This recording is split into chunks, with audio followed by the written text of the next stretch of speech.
تجارت کی فضیلت بیان کروں گا کہ اسلام میں کمانے کا جو اصل طریقہ ہے وہ بزنس ہے. پھر میں بعد میں بتاؤں گا کہ ایک مسلمان تاجر میں اور ایک غیر مسلم میں کیا فرق ہوتا ہے. تجارت کی فضیلت قرآن سے بھی ثابت، احادیث سے بھی ثابت. قرآن مجید میں اللہ تعالیٰ نے جہاں بھی کمانے کا ذکر کیا ہے، پیسوں کا ذکر کیا ہے، تو اس میں تجارت کے ذریعے کمائی کا ذکر ہے. ملازمت کے ذریعے کمائی کا کہیں ذکر ملتا ہی نہیں ہے. سورہ جمعہ جب نازل ہوئی تو ہوا یہ تھا کہ رسول اللہ صلی اللہ علیہ وسلم جمعہ کا خطبہ دے رہے تھے. ایک تجارتی قافلہ آیا تو کچھ صحابہ اٹھ کے اس سے تجارت کرنے چلے گئے. قرآن نے کہا وَإِذَا رَأَوْا تِجَارَةً أَوْ لَهْوًا انفَضُّوا إِلَيْهَا وَتَرَكُوكَ قَائِمًا. اے نبی، جب یہ لوگ کوئی تجارت دیکھتے ہیں تو خطبے میں آپ کو چھوڑ کے چلے جاتے ہیں. صحابہ کو تنبیہ کی کہ آئندہ ایسا نہیں کرنا. اس سے یہ بھی پتہ چلتا ہے کہ صحابہ کے کمانے کا ذریعہ کیا تھا؟ بزنس، تجارت. کے آنے کے بعد ہم کماؤ پوت بنے، دفتروں میں جا کے کوئی کلرک بن کے بیٹھا ہوا ہے، اور کوئی مجھے تو چونکہ یہاں سارے تاجر ہیں اس لیے مجھے کوئی شرمندگی نہیں ہوگی بیان کرنے میں، ورنہ میں بیان کرتا ہوں مجھے ڈر لگتا ہے کہ کوئی اپنی بے عزتی محسوس نہ کرے. تو یہ تو انگریز کے آنے کے بعد مسلمان ہٹے ہیں تجارتوں سے، اور یہودیوں کے ہاتھ میں تجارت گئی ہے. مسلمانوں کے کمانے کا جو ذریعہ ہوا کرتا تھا وہ بزنس ہوتا تھا، وہ ملازمت نہیں ہوتی تھی. قرآن مجید میں اللہ نے جہاں حج کی آیات نازل کی، صحابہ کرام پہ جب حج فرض ہوا، مدینہ سے مکہ جاتے حج کرنے کے لیے، تو وہ دیکھتے کہ کون سی پروڈکٹ مکہ میں ایسی ہے جو ہم مدینہ سے لے کے جائیں گے تو وہاں اس کی ویلیو مدینہ سے زیادہ ہے، اور جب مکہ سے مدینہ آئیں گے تو مدینہ کی مارکیٹ میں کون سی چیز ایسی ہے جو مہنگی ہے اور جو مکہ سے لا کے یہاں بیچیں گے تو وہ کیا ہوگی؟ سستی بک جائے گی. تو حج کے دوران ہم یہ بزنس بھی کریں گے. اس پہ بعض صحابہ کو خیال ہوا کہ بھئی عبادت کو بزنس کے ساتھ نہیں جوڑنا چاہیے. جب ہم حج کے لیے جا رہے ہیں تو خالص حج ہی ہوگا، اس دوران بزنس نہیں ہوگا. بھئی ہم حج کے لیے جا رہے ہیں تو یہ کہ مدینہ کی کوئی پروڈکٹ اٹھا کے وہاں لے گئے اور واپسی پہ مکہ سے لے کر وہاں گئے. دوسرا ایک بزنس یہ بھی ہوتا تھا کہ حج میں ساری دنیا کے لوگ آئے ہوئے ہیں تو بہت سے ملکوں میں بہت سی چیزیں نہیں ہیں جو ان کو مکہ میں ملیں گی، تو جو چیزیں ان کے ملکوں میں بیچی جا سکتی ہیں تو ان حاجیوں کو وہ چیزیں فروخت کر دی جائیں، تو ٹھیک ٹھاک پیسہ کما لیا جاتا تھا. لیکن بعض صحابہ کو خیال ہوا کہ حج کو تجارت کے ساتھ نہیں جوڑا جا سکتا. میں آپ کی آوازوں کا انتظار کر رہا ہوں کہ کب آپ فل ان دا بلینکس کریں گے تو مجھے لگے گا اب آپ صحیح جاگ گئے. حج کو تجارت کے ساتھ نہیں جوڑا جا سکتا، اس لیے انہوں نے منع کیا. قرآن کی آیتیں نازل ہوئیں، لیس علیکم جناح ان تبتغوا فضلا من ربکم، تم پر کوئی گناہ نہیں ہے کہ جب تم حج کرنے جاؤ تو وہاں اللہ کی روزی تلاش کرو. یعنی جو تجارت تم کر رہے ہو اس میں کوئی حرج نہیں ہے، حج بھی چلے گا، ساتھ ساتھ بزنس بھی چلتا رہے گا، اس میں کوئی گناہ نہیں ہے. اس کے بعد سے آج تک حج اور بزنس ساتھ ساتھ. بھائی ساری دنیا کے لوگ جمع ہو رہے ہیں تو اچھا ہے نا، مسلمان کو اگر بزنس کا بھی موقع مل رہا ہے تو ضرور کرو. اللہ نے فرمایا کوئی گناہ نہیں ہے، لیس علیکم جناح، کوئی حرج نہیں. گناہ سے بھی ہلکی چیز ہے حرج. بعض لوگوں کا تقوی کا معیار بہت اونچا ہوتا ہے، وہ کہتے ہیں ہم گناہ سے بھی بچیں گے، اور ایسی چیز جو گناہ تو نہیں ہے لیکن ایک اچھی نہیں سمجھی جاتی، غیر اخلاقی سمجھی جاتی ہے، وہ اس سے بھی بچتے ہیں. تو اللہ نے یہاں فرمایا کہ صرف اس میں اسم نہیں کہ اسم گناہ کو کہتے ہیں، کہ تجارت حج میں کرنے میں گناہ تو دور کی بات، کوئی حرج بھی نہیں ہے، کوئی غیر اخلاقی غیر شائستہ حرکت بھی نہیں ہے. لوگوں کے کسی کو تانا دینے کی تمہیں اجازت نہیں ہے کہ یار یہ کیا بات ہے، یہاں سے پاکستان سے چل کے مکہ جا رہا ہے تو اس نے کہا چلو یار مکہ میں عربوں کو یہ پروڈکٹ پاکستان کی سستی ہے تو وہاں لے جا کے بیچ دو، کوئی مسئلہ نہیں ہے اس میں، یا وہاں کی چیز یہاں لا کے آپ فروخت کر دیں. تو یہ آیت بھی کس کے بارے میں ہے؟ تجارت کے بارے میں. یعنی مال کمانے کے جتنے ذرائع قرآن میں ذکر ہو رہے ہیں، بزنس کے علاوہ کسی اور چیز کا ذکر ہو ہی نہیں رہا.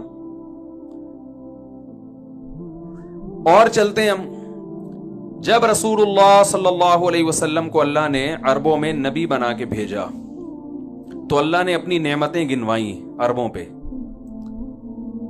کہ بھائی اللہ نے تم پر کیا کیا انعامات کیے ہیں. تو ان انعامات کا تقاضا یہ ہے، شکر یہ ہے کہ تم اللہ کے بھیجے ہوئے پیغمبر پر ایمان لے کر آؤ. ان انعامات میں اللہ نے ایک یہ انعام بیان کیا کہ تمہارے پاس بیت اللہ ہے، اللہ کا گھر ہے جس کے تم رکھوالے ہو. ساری دنیا تمہیں عزت کیوں دیتی ہے کہ تم بیت اللہ کی چابیاں تمہارے پاس ہیں، تو اس کی قدر کرو. اور اللہ نے کیا فرمایا؟ لِإِيلَافِ قُرَيْشٍ إِيلَافِهِمْ رِحْلَةَ الشِّتَاءِ وَالصَّيْفِ فَلْيَعْبُدُوا رَبَّ هَذَا الْبَيْتِ. اللہ فرماتے ہیں ہم نے قریش پر یہ احسان کیا ہے. وہ احسان میں بھی بتاتا ہوں. اس احسان کا تقاضا یہ ہے، اس کا شکر یہ ہے کہ اس گھر جو بیت اللہ تمہارے پاس ہے اس کے رب کی عبادت کیا کرو. اور احسان اللہ نے کیا بیان کیا؟ ایلافہم رحلۃ الشتاء والصیف. اللہ نے فرمایا اللہ نے تمہارے لیے تجارت کرنے کے لیے گرمیوں کے سفر کو بھی آسان کر دیا اور سردیوں کے سفر کو بھی آسان کر دیا. بھائی بعض جگہ تجارت سردیوں میں ہوتی ہے اور تاجر گرمیوں میں کیا کر رہے ہوتے ہیں؟ بیٹھے ہوئے ہوتے ہیں آرام سے، کہہ رہے ہیں یار ہماری جو پروڈکٹ ہے وہ گرمیوں میں سردیوں میں برف بکے گا. بھائی آپ برف کی دکان کھول کے بیٹھ گئے دسمبر میں، ٹھیک ہے نا، اور ٹائمنگ اس کی رات 12 بجے سے صبح 6 بجے تک، تو وہ بکے گی؟ ہر چیز کا موسم ہوتا ہے نا. تو اللہ فرماتے ہیں ہم نے تم پہ تجارت کے ایسے دروازے کھولے ہیں کہ تم شام کا سفر کرتے ہو بزنس کے لیے، گرمیوں میں بھی کرتے ہو اور سردیوں میں. کتنی بڑی اللہ نے نعمت کے طور پہ بیان کیا. کہا کہ تمہارے لیے بزنس کو ہم نے آسان کر دیا. اس آسانی کا شکر یہ ہے کہ اس گھر کے رب کی عبادت کرو. اس سے پتہ چلتا ہے کہ بزنس کسی کے لیے آسان ہو جانا اور بزنس کے لیے ٹریولنگ آسان ہو جانا یہ اللہ کی بہت بڑی نعمتوں میں سے ایک بڑی نعمت ہے. بہت مشکل ہے بات سمجھانا میرے لیے. آپ لوگ کی تو اللہ نے بڑی ذہانت دی ہے. تو اور ہم چلتے ہیں آگے تجارت کے بارے میں. ہم رسول اللہ صلی اللہ علیہ وسلم کی سیرت میں دیکھتے ہیں آپ جب بھی مال کمانے کی مثالیں دے رہے ہیں تو تجارت ہی کی مثالیں دے رہے ہیں. ایک شخص آیا آپ صلی اللہ علیہ وسلم کے پاس بھیک مانگنے کے لیے. عرض کیا یا رسول اللہ پیسے چاہیے. آپ صلی اللہ علیہ وسلم نے فرمایا کیا تمہارے پاس کچھ ہے نہیں گھر میں؟ یعنی آپ صلی اللہ علیہ وسلم اسے بھیک سے بچانے کے لیے کمانے پہ ڈالنا چاہتے تھے. تو آپ یہ بھی کہہ سکتے تھے کہ جاؤ فلاں کے ہاں ملازمت کرو جا کے. آپ نے یہ نہیں فرمایا. فرمایا تمہارے پاس کچھ بھی نہیں ہے؟ انہوں نے کہا کچھ بھی نہیں. کہا کچھ تو ہوگا. وہ ایک پیالہ اٹھا کے لے آئے. آپ صلی اللہ علیہ وسلم نے فرمایا اس پیالے کو کون خریدے گا؟ کتنے میں؟ ایک صحابی نے کہا 1 درہم نے. آپ نے فرمایا کون ہے جو اس سے زیادہ میں؟ یہ بزنس باقاعدہ سکھایا جا رہا ہے. غلط تو نہیں کہہ رہا بھائی میں؟ جاب کی طرف رہنمائی نہیں کی جا رہی. کس کی طرف کی جا رہی ہے؟ بزنس. اور صرف ایسی گائیڈنس سید الانبیاء کہ بھائی تمہارے پاس کچھ بھی نہیں ہے تو آؤ ہم تمہیں طریقہ بتاتے ہیں. اس طریقے سے پیسے کمانا سکھاتے ہیں کہ بزنس بھی ہو جائے گا اور تم لوگوں کے سامنے ہاتھ پھیلانے سے بھی بچ جاؤ. آپ یہ کہہ سکتے تھے تمہارے گھر میں اگر برتن ہے نا اسی کو بیچ کے پیسے کمانا شروع کرو. وہ صحابی کہتے ہیں یا رسول اللہ وہ کھانے کی پلیٹ ہے, اسی کو اگر میں نے بیچ دیا تو میں تو اس جس برتن میں کھاتے ہیں وہ بھی غائب ہو جائے گا, تو کھاؤں گا کس؟ شاپر تو تھے نہیں نا اس زمانے میں, کھاؤں گا کیسے؟ اس کی رہنمائی کی جا رہی ہے. آپ صلی اللہ علیہ وسلم نے فرمایا کون ہے جو خریدے گا؟ ایک صحابی نے کہا 1 درہم. فرمایا 1 سے زیادہ میں کون خریدے گا؟ یہ نہیں فرمایا کہ سستے میں بیچ دو, 1 درہم میں دے دو اللہ کھلائے گا تمہیں, بلکہ 1 سے کم میں وہ آدھے میں لے رہا ہے وہ آدھے میں دے دو, سستا ترین کر کے بیچو. اس لیے کہ کھلانے والا کون ہے؟ اللہ. یقیناً اللہ کھلانے والا ہے. لیکن اگر نبی صلی اللہ علیہ وسلم اس موقع پہ یہ طرز عمل اختیار کرتے تو مسلمانوں پہ بزنس اور تجارت کا دروازہ بند ہو جاتا. بزنس تو بزنس ہے, اس میں جھوٹ بولنا جائز نہیں, بیوقوف بنانا جائز نہیں, لیکن بزنس کی ڈیفینیشن ہی ہے بھائی اپنی پروڈکٹ پہ کس طرح زیادہ سے زیادہ ارننگ ہو سکتی ہے. ایک دوسرے کی ضرورتوں سے کیسے فائدہ اٹھایا جا سکتا ہے. تو آپ نے فرمایا کون ہے جو اس سے زیادہ میں خریدے گا؟ صحابی نے کہا 2 درہم میں خریدوں گا. 2 درہم میں بیچ کے آپ نے ان کو 2 درہم پکڑائے. فرمائے ایک سے کھانا خریدو اور ایک سے کلہاڑی لو. وہ کلہاڑی خرید کے لائے, دستے مبارک میں لگائے, فرمایا جاؤ جنگل سے لکڑیاں کاٹ کے بیچو. انہوں نے اچھے خاصے پیسے جمع کر لیے, برتن بھی آ گیا, کھانا بھی آ گیا, صحیح ہے نا, اور اضافی پیسے بھی. تو کس کی طرف رہنمائی کی جا رہی ہے؟ وہی بھول گئے, بزنس کی طرف. صحابہ کرام میں ہم دیکھتے ہیں جتنے بڑے بڑے صحابہ تھے سارے تاجر تھے. آپ کا کیا خیال ہے اس زمانے میں جو جنگیں ہو رہی تھی جہاد میں, تو کیا ان میں مالی وسائل کی ضرورت نہیں ہوگی؟ میں ذرا آپ کو نا ایک ہمارے جامعۃ الرشید نے صحابہ کرام کے جو اثاثے تھے, جو بڑے مشہور صحابہ ہیں, ان کے اثاثوں کو باقاعدہ کیلکولیٹ کیا تھا تاریخی کتابوں سے نا, کہ ان صحابہ کے اثاثے کتنے تھے, بزنس کی بیس پر ان کے پاس کتنے مالدار تھے یہ. تو میں ذرا آپ کو وہ تھوڑی سی ایک جو ان کی تیاری ہے نا وہ میں آپ کو پڑھ کے سناتا ہوں.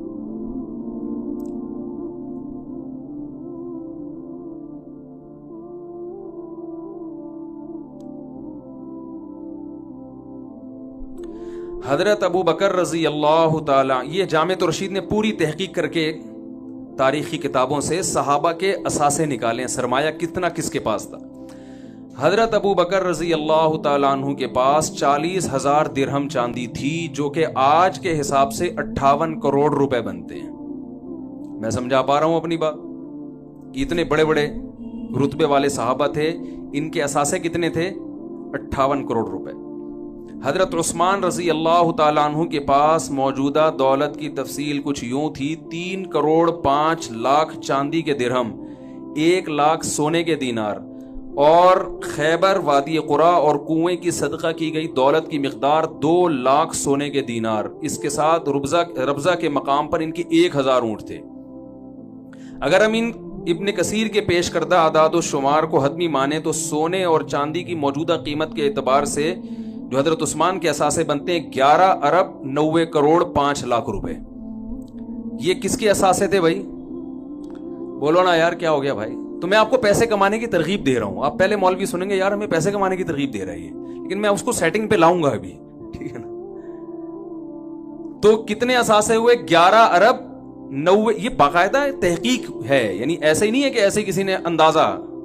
11 ارب 90 کروڑ 5 لاکھ روپے آج کے زمانے کے حساب سے. حضرت عثمان رضی اللہ تعالیٰ عنہ کے پاس جو ایک ریشو تھا نا, کہ اتنی مالیت ان کے پاس رہا کرتی تھی.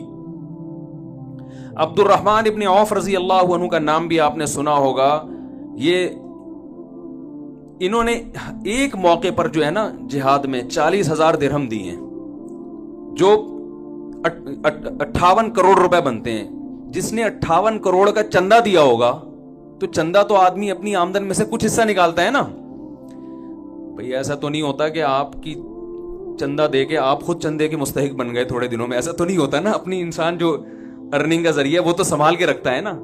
تو حضرت عثمان رضی اللہ تعالیٰ عنہ نے میدان جہاد میں ایک مرتبہ جو چندہ دیا, اس کی تعداد کتنی تھی؟ میں چندہ نہیں مانگوں گا آپ سے, بے فکر رہے ہیں. آپ کہیں اچھا بھی ہمیں یہ بلوا کے نا آہستہ آہستہ لائیں گے کہ اب آپ بھی کچھ 2-3 کروڑ نکالیں. تو 58 کروڑ روپے حضرت عثمان نے کیا دیا؟ چندہ. ایسے بہت سارے صحابہ ہیں, یہ پوری ان کی جو ہے تحقیق لکھی ہوئی, میں پڑھوں گا تو کافی ٹائم ہو جائے گا. جتنے بڑے بڑے محدثین ہیں وہ سارے کیا تھے؟ تاجر. خود رسول اللہ صلی اللہ علیہ وسلم نے نبوت سے پہلے کمانے کا جس چیز کو ذریعہ اختیار کیا وہ کیا تھی؟ تجارت. آپ نے پوری زندگی تجارت کی. ہاں بکریاں چرائی ہیں, وہ ملازمت تھی. وہ اس لیے کہ رسول اللہ صلی اللہ علیہ وسلم نے فرمایا کوئی نبی دنیا میں ایسا نہیں آیا جس سے اللہ نے بکریاں نہ چروائی. وہ ایک مصلحت ہے, قوت برداشت پیدا کروانا, وہ ایک الگ چیز ہے. لیکن آپ صلی اللہ علیہ وسلم کی جو غربت کو, مسکنت کو اللہ نے دور کیا, وہ بھی تجارت کے ذریعے. ابھی قاری صاحب نے سورہ ضحیٰ کی تلاوت کی نا, وَوَجَدَكَ عَائِلًا فَأَغْنَا, اے نبی ہم نے آپ کو غریب اور مسکین پایا سو ہم نے آپ کو مالدار بنا دیا. یہ مالدار کیسے بنایا؟ کہ حضرت خدیجہ رضی اللہ تعالیٰ عنہ کے پاس پیسہ تھا, پیسے کو انویسٹ کرنے کے لیے کوئی ایماندار آدمی نہیں مل رہا تھا. انہوں نے نبی صلی اللہ علیہ وسلم سے نکاح کیا کہ پیسہ میرا ہوگا اور اس پیسے سے کاروبار کون کریں گے؟ رسول اللہ صلی اللہ علیہ وسلم۔ اس سے اللہ تعالیٰ نے آپ صلی اللہ علیہ وسلم کے مال میں بھی اضافہ کیا اور حضرت خدیجہ رضی اللہ تعالیٰ عنہ کے مال میں بھی اضافہ کیا۔ تو ہم اگر اس پہ میں بہت کچھ کہا جا سکتا ہے تجارت کی فضیلت پر۔ اسلام کا جو مزاج ہے، وہ بھی کیا ہے؟ تجارت کا ہے۔ اس لیے کہ اسلام کسی کی غلامی پسند، بولے نا بھائی، نہیں کرتا۔ ایسا نہ ہو آپ کے سارے امپلائی چھوڑ کے بھاگ جائیں کہ ہم اپنی کمپنیاں کھول رہے ہیں۔ اسلام غلامی کو کیا، اسلام کا مزاج میں غلامی نہیں۔ غلامی صرف کس کی ہوگی؟ بولے نا بھائی، اللہ کی ہوگی۔ تو آپ بتاؤ، تاجر اپنا کھاتا ہے نا، اپنی مرضی سے آفس پہنچے گا، جب دل چاہے گا دکان بند کر دے گا۔ ملازم کو یہ سہولتیں ہیں، بلکہ دفتروں میں جو آج کل حالات چل رہے ہیں نا، اس میں تو آپ کو پتا ہے کہ باس کو مکھن لگانے کے علاوہ کوئی اور کام ہوتا ہی نہیں ہے۔ پیٹھ پیچھے بیٹھ کے صبح سے شام تک برائیاں کرتے رہیں گے اس کی، جیسے ہی آئے گا تو سر، کیونکہ اس کو پتا ہے نچوڑ تیل کہاں سے نکلے گا، اسی کنویں سے نکلے گا۔ تو اسلام کے مزاج میں کیا ہے؟ سر اٹھا کے جینا۔ یہ تاجر تو سر اٹھا کے جی سکتا ہے، ملازم سر اٹھا کے نہیں جی سکتا۔ ملازمت میں آپ کی محنت کا فائدہ کون اٹھائے گا؟ جس کے آپ ملازم ہیں، فائدہ سارا وہ اٹھائے گا۔ میں دنیا میں الحمدللہ میرے اب سفر ہونے شروع ہوئے ہیں، بہت سارے ملکوں میں جانا ہوا، پاکستان میں بہت سی جگہوں میں جانا ہوا۔ میں نے جتنا کامیاب تاجروں کو دیکھا اتنا کسی اور کو نہیں دیکھا۔ اور تجارت کے لیے میرا ایک اصول بن گیا کہ اس کے لیے انٹر میں فیل ہونا ضروری ہے۔ یعنی اتنے میں نے تجربے کیے نا کہ جس کو بھی میں نے دیکھا نا کروڑوں اربوں میں کھیل رہا ہے، وہ اسکول کا بھاگا ہوا ہے۔ معذرت کے ساتھ شاید میرا تجربہ غلط ہو، ابھی سیالکوٹ میں ایک تاجر ہیں، انہوں نے بہت اللہ نے ان کو نوازا ہے، ایکسپورٹ ہوتا ہے ان کا مال، بہت کروڑپتی آدمی ہے۔ میں پچھلے ہفتے سیالکوٹ میں تھا، تو کسی ہوٹل میں ہم ٹھہرے ہوئے تھے، وہاں اتفاق سے کراچی کے ایک تاجر کی ملاقات ہو گئی۔ وہ کراچی کی اردو جب ہم نے بولی تو وہ ایک دم کان کھڑے ہو گئے، یار یہ کراچی کی اردو کا لک کہاں سے آیا؟ صرف محنت، ایمانداری، جو ٹائم لوگوں کو پیمنٹ کا دے رہا ہے اس میں 1 سیکنڈ بھی آگے پیچھے نہیں۔ میں نے اس کو 8 بجے کا ٹائم دیا تھا پہنچنا ہے، میں تھوڑا لیٹ ہو گیا، وہ ٹائم سے پہلے پہنچا ہوا تھا۔ تو میں نے کہا آپ لوگ جو بزنس پڑھ رہے ہیں نا، تو یہ ذہن میں رکھیں، آپ بزنس کے علاوہ دنیا کا ہر کام، بول لو نا بھائی، یہ ماہرین کہتے ہیں، میں تو مولوی آدمی، میں کیا ایسی باتیں کر سکتا ہوں، لیکن ہم نے ماہرین سے سنا ہے کہ جو بزنس پڑھتا ہے وہ دنیا میں بزنس کے علاوہ دنیا کا ہر کام، بولو نا بھائی کیا ہو گیا؟ آپ کے فائدے کی باتوں کے لیے میں بیٹھا ہوں، یہ پہلے بتا دوں میں آپ کو۔ تو ہم دنیا میں جہاں بھی گئے، میں ملیشیا گیا، وہاں میں نے پٹھان تاجر دیکھے، سیدھے سادے پہاڑوں کے رہنے والے، کروڑوں میں کھیل رہے ہیں وہ۔ لنکاوی جزیرہ سنا ہوگا آپ نے، وہاں ایک بہت بڑا تاجر ہے، میں اس لیے زیادہ نہیں قریب جا رہا کہ وہ کہے گا یار ہمارے سارے راز فاش کر رہے ہو آپ مجھ سے بیٹھ کے، یار تم یہاں تک کیسے پہنچے، تمہارے ہوٹل ہیں، تم اتنی ارننگ کیسے کر رہے ہو؟ بھائی ہم تو ایسے ہی آئے تھے بھگوڑے، کچھ تھا نہیں، پاکستان میں ہمیں مل نہیں رہا تھا، یہاں بھگا دیا، تو یہاں ہم نے جس چیز میں ہمیں لگانا کہ اسے خرید کے بیچنے میں کچھ پروفٹ ہے، وہ ہم نے وہ کام کیا، اور 8-10 سال میں اتنا تجربہ ہو گیا کہ آج اتنے بڑے بڑے ان کے ڈاکٹر ذاکر نائک ان کے ہوٹل میں جا کے ٹھہر رہے ہیں، حضرت مفتی تقی عثمانی صاحب جا رہے ہیں وہاں پہ، ہمیں بلایا اس نے، تو آتا کچھ بھی نہیں ہے۔ تو پہلے تو میں یہ تجربہ شیئر کرنے کا مقصد یہ ہے کہ اسلام نے بزنس کو اتنا زیادہ فوکس کیوں کیا۔ اس پہ اور بھی بہت سی آیتیں، حدیث ایک روایت میں آتا ہے، رسول اللہ صلی اللہ علیہ وسلم نے فرمایا تسعۃ اعشار الرزق فی امتی فی التجارہ۔ روایت میں آتا ہے کہ نبی صلی اللہ علیہ وسلم نے فرمایا میری امت کے 10 میں سے 9 حصے رزق اللہ نے تجارت میں رکھا ہے۔ 10 میں سے 9 حصے کس میں رکھا ہے؟ تجارت میں۔ ہم کہاں تلاش کر رہے ہیں؟ دوسرے کاموں میں۔ حضرت عمر رضی اللہ تعالی عنہ کا ارشاد ہے کہ مجھے اللہ کے راستے جہاد میں موت کے بعد سب سے زیادہ جس راستے میں موت محبوب ہے وہ یہ ہے کہ میں تجارت کرتا ہوا دنیا سے چلا جاؤں۔ جہاد کے بعد جو شہادت ہے اس کے بعد اگر میں چاہتا ہوں کسی راستے میں موت آئے تو وہ کون سی راستہ ہے؟ کہ میں تجارت کر رہا ہوں۔ تو بھائی اسلام نے اتنا فوکس کیوں کیا ہے؟ سوال یہ پیدا ہوتا ہے نا، تجارت کو اتنا فوکس کیوں کیا ہے؟ ایک وجہ تو یہ ہے رسول اللہ صلی اللہ علیہ وسلم نے فرمایا المؤمن القوی خیر من المؤمن الضعیف، طاقتور مومن اللہ کو کمزور مومن سے زیادہ، بول لینا بھائی کیا ہو گیا، پسند ہے، محبوب ہے۔ طاقتور مومن اللہ کو زیادہ محبوب کیوں ہے؟ کیونکہ مسلمان کے طاقتور ہونے سے اسلام طاقتور ہوگا۔ علماء کہتے ہیں یہاں طاقت سے صرف جسمانی قوت مراد نہیں ہے، طاقت کی ڈیفینیشن یہ ہے کہ آپ وہ کچھ کر سکتے ہو جو دوسرا نہیں کر سکتا۔ تو جسمانی لحاظ سے بھی آپ طاقتور ہوں تو آپ وہ کچھ کر سکیں گے جو کمزور، آپ 4 شادیاں کر سکیں گے، کمزور کر سکتا ہے؟ معذرت کے ساتھ ہے بھائی، کمزور آدمی بھی کر سکتا ہے۔ تو آپ وہ کچھ کر سکتے ہیں جو کمزور نہیں کر سکتا۔ تو جیسے جسمانی طاقت اگر آپ کے پاس ہے تو آپ وہ کچھ کر سکتے ہیں جو کمزور نہیں کر سکتا، تو اسلام یہ چاہتا ہے کہ مسلمانوں کے پاس مالی طاقت بھی دوسروں سے زیادہ ہو۔ ان الذین کفروا ينفقون اموالهم ليصدوا عن سبیل اللہ، فرمایا جو کافر ہے وہ اپنا مال خرچ کرتا ہے اسلام کو ختم کرنے کے لیے، اور ایمان لانے والے اپنا مال خرچ کرتے ہیں اسلام کو پھیلانے کے لیے۔